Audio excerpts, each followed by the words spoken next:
Okay guys, we've come out to Lee Valley. I think it's Waltham Abbey here where we're at. Come to see a really old bridge and an arch, I think it is. And it's quite early, it's about just after 8 or something like that, 8:32 in the morning. So it's not a bad time to come out. Yeah, all good stuff. I'm just setting up really. Back in a minute. To get the best possible view of this Stony Bridge, we'll have to leave the area and get onto the main road and look from the road bridge down the stream to the Stony Bridge, and I figured that would be the best vantage point to get a good photo of this bridge.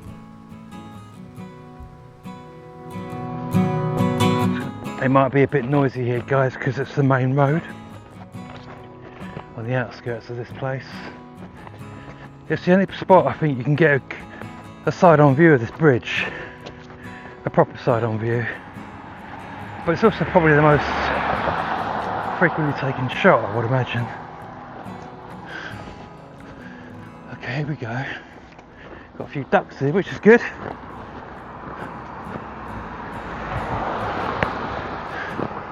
Got to get the selfies in, I suppose. I'll put you guys down there.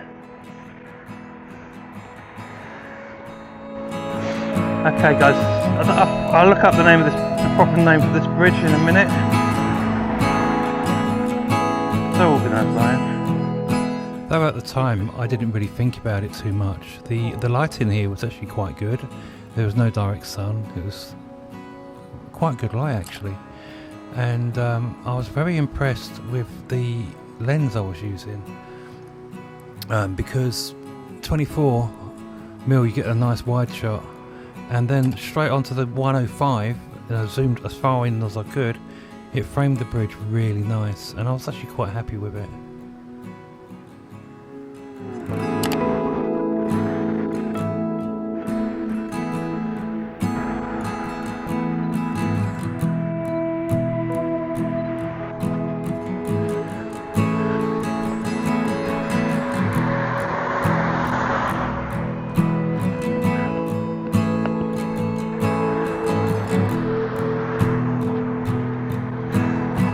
Okay guys, this is the view of that bridge we just did from the other side. Look how overgrown all this is. There's no way you could get a shot from this side. I mean, the river is beyond this growth here. I don't think you're gonna get out of breath.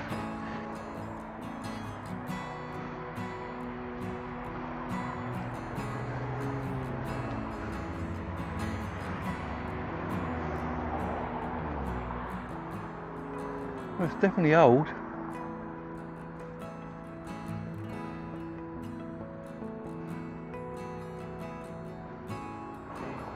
goes over the top is the old bit. Yeah.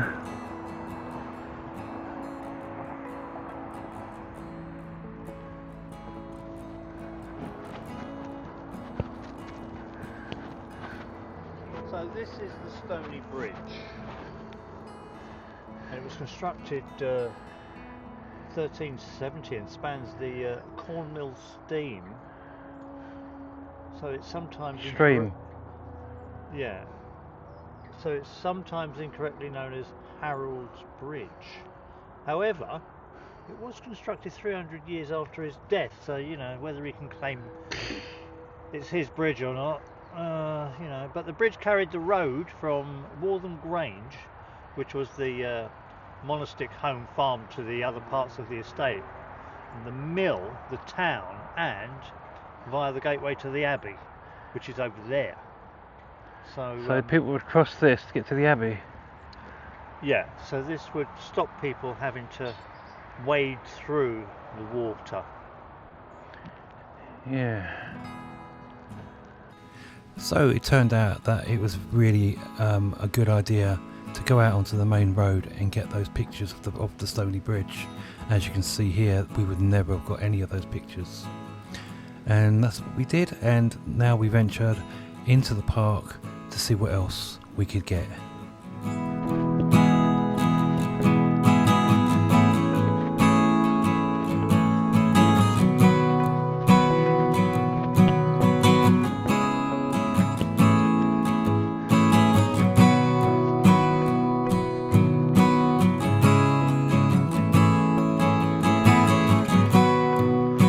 So this is the cloister passage. It became known as the Midnight Chapel, and in fact an entrance to the cloisters was part of the 12th century abbey actually, so it goes back a long way. And in the 1930s, a bit later on, it was used by local farmers as a potato store because they had to keep them somewhere, so this was a perfect shelter for them to keep their potatoes.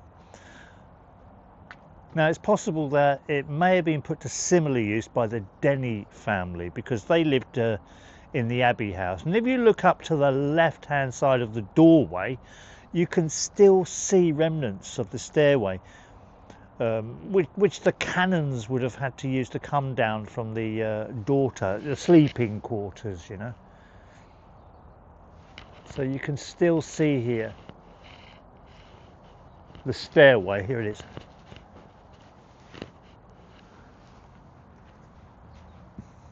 Mind you, that big drop off at the end looks a bit dangerous, doesn't it?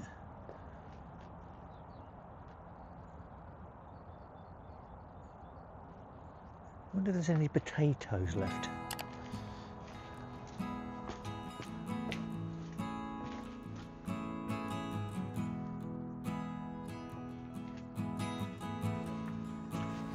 After we took some pictures here, we decided to go and get some food, some breakfast, which was actually turned out to be quite a nice breakfast. And there seemed to be like a little market going on outside here. Yeah, so that was pretty good. So our breakfast's done. I decided that we'd got our pictures, and I'd forgotten about the arch. There's an archway here that we didn't see, but I completely forgot about it. So instead, after we had breakfast, we headed back to the car, which turned out to be a little adventure on its own.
No, it's fixed.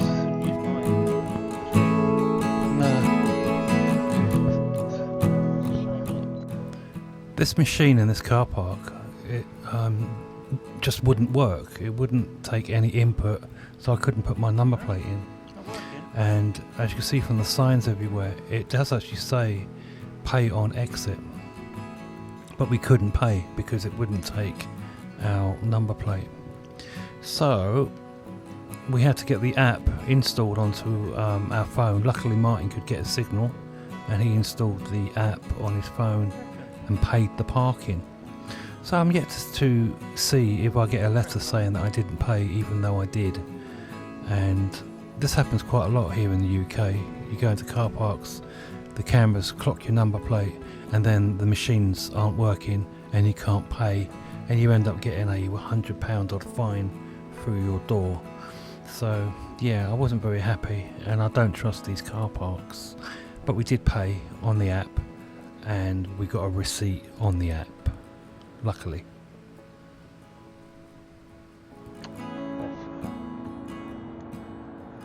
There isn't even an F here.